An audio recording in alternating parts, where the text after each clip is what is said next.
ubundi mu busanzwe hari amazina atandukanye yagiye ahabwa Yesu Kristo. Amazina ya Kristo abantu benshi batajya bamenya, benshi bakajya bibaza kuri byinshi kuri aya mazina, abandi bikanabacanga, ariko bibutira ibyo tugiye kuba twareba muri video yacu itari buze kuba yatinda. Nanjye buri yanduhica, reka tubijyemo icyarimwe byose tubashe kuba twabigusobanura kugira ngo ubashe kubisobanukirwa.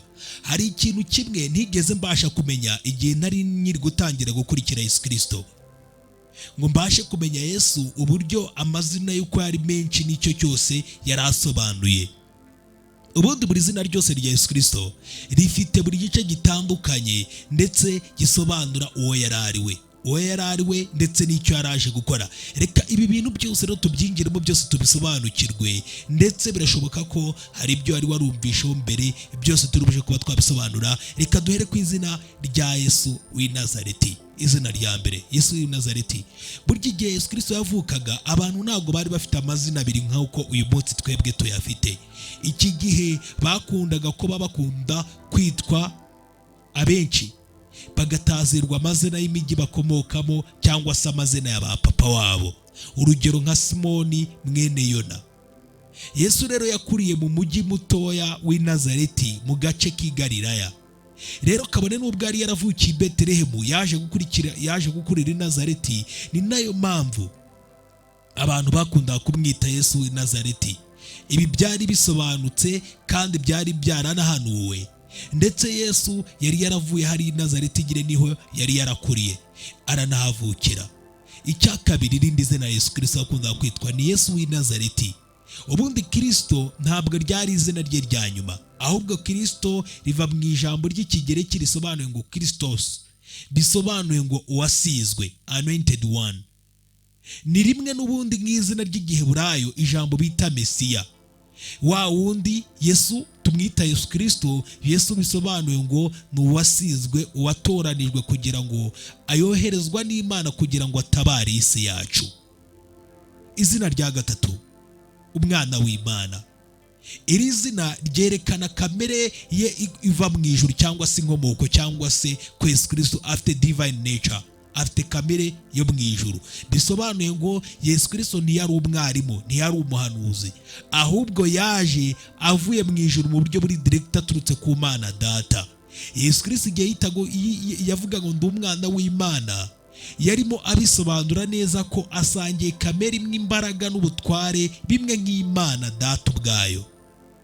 Izina rya kane, umwana w'umuntu.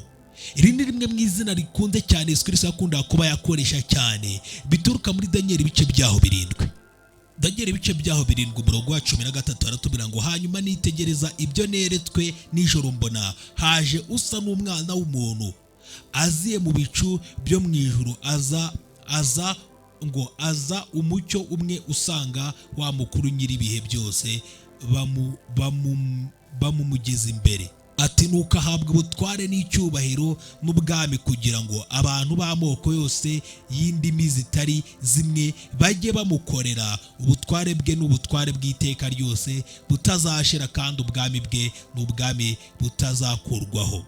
Ibi nanone twasoma mu gitabo cy'Abafilipi ibice byaho 2 umurongo wa 9 ngo icyo cyatumye Imana imushyira hejuru cyane ikamuha izina risumba ayandi mazina yose, kugira ngo amavi yose apfukame mu izina rya Yesu, ari ay'ibyo mu ijuru cyangwa ay'ibyo mu isi cyangwa ay'ibyo munsi y'isi. Rero iyo ukoresha izina rya Yesu Kristo biba bisobanutse ko uri kuvuga umwami Yesu Kristo, uri kuvuga ko ari umwana w'umuntu, cyangwa se igihe yabaga ari gukoresha umwana w'umuntu ni ukubera ko ari ryo zina byari byarahanuwe, ndetse umuhanuzi yari yarabibonye, ndetse byose biri guhanura bivuga Kristo.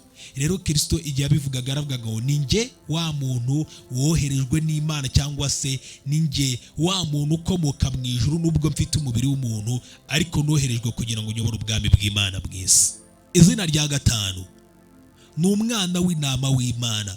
Ubundi mbere yuko Kristo aza mu isi, abantu b'Isiraheli cyangwa se muri Isiraheli bajyaga bajya gutamba ibitambo by'inyamaswa cyangwa se by'inyamaswa kugira ngo ibyaha byabo bikurweho. Bazanaga umwana w'intama udafite icyasha bakamuzana imbere y'igicaniro ari nk'ikimenyetso cyo kwihana. Rero umwana w'intama yabaga ahagarariye kuba nta cyaha afite kwera, agatambwa kugira ngo akureho bya byaha by'abantu. Rero igihe Yohana Umubatiza yari akimara kubona Yesu Kristo, yaravuze ngo, Yohana akimara kubona Yesu yaravuze ngo, uyu mwana w'intama w'Imana ukuraho ibyaha by'abari mu isi, uyu ni we navuze ni nyuma yanjye hazaza umugabo unduta ubukuru, kuko yahozeho ntarabaho.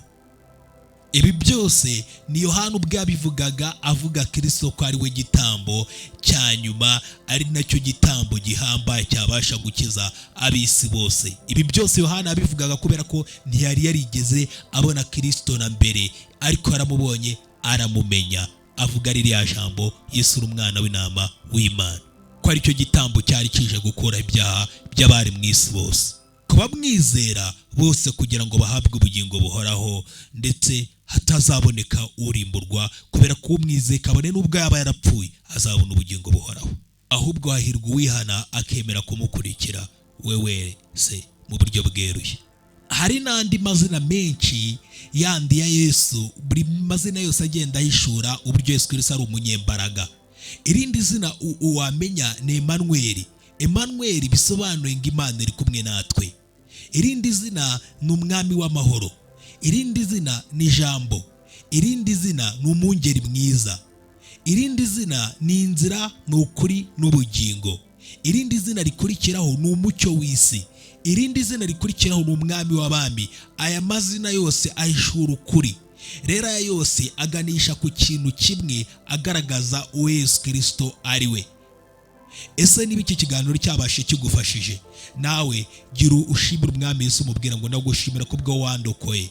Kandi ndizera ko niba nawe ushaka kujya ubona izi post nk'izi ngizi zibasha kuba zikwigisha, ugomba gutangira kuduforonga no gukora subscribe ku mbuga nkoranyambaga zacu, kugira ngo ujye ubona ubutumwa nk'ubu ngubu bubasha kuba bugufasha. Ushimira Imana kuba ukiri hano, kandi biba byiza kuba wakatuza akanwa kawe nk'uko ijambo ry'Imana ribidutegeka ritubwira riti, mu gitabo cy'Abaroma haratubwira ati, umutima wa kamere utera urupfu, ariko umutima w'umwuka uzana ubugingo n'amahoro. Kuko umuntu wa kamere ari umwanzi w'Imana, kuko utumvira amategeko y'Imana ndetse ntushobora kuyumvira. Erega burya abari mu butware bwa kamere ntibashobora kunezeza Imana, ariko mwebwe ni muri aba kamere, ahubwo muri ab'umwuka niba umwuka w'Imana uba muri mwe. Ariko umuntu wese utagira umwuka wa Kristo ntaba ari uwe. Niba Kristo aba muri mwebwe, nubwo umubiri uba upfuye uzize ibyaha, nubwo umubiri uba upfuye uzize ibyaha, umwuka uba ari muzima kubwo gukiranuka. Ariko niba umwuka w'iyazuye Yesu aba muri mwe, iyazuye Kristo Yesu izazura n'imibiri yanyu ipfa kubwo umwuka wayo uba muri mwe. Nuko rero bene data, turi mu mwenda ariko si uwa kamere y'imibiri yacu ngo dukurikize ibyaho, kuko niba mukurikiza ibya kamere y'umubiri muzapfa, ariko nimwicisha umwuka ingeso za kamere muzarama. Abayoborwa n'umwuka w'Imana bose nibo bana b'Imana. Ati, kuko mutahawe umwuka w'ububata ubasubiza mu bwoba, ahubwo mwahawe umwuka ubahindura abana b'Imana, ngo udutakisha uti Aba Data. Umwuka w'Imana ubwe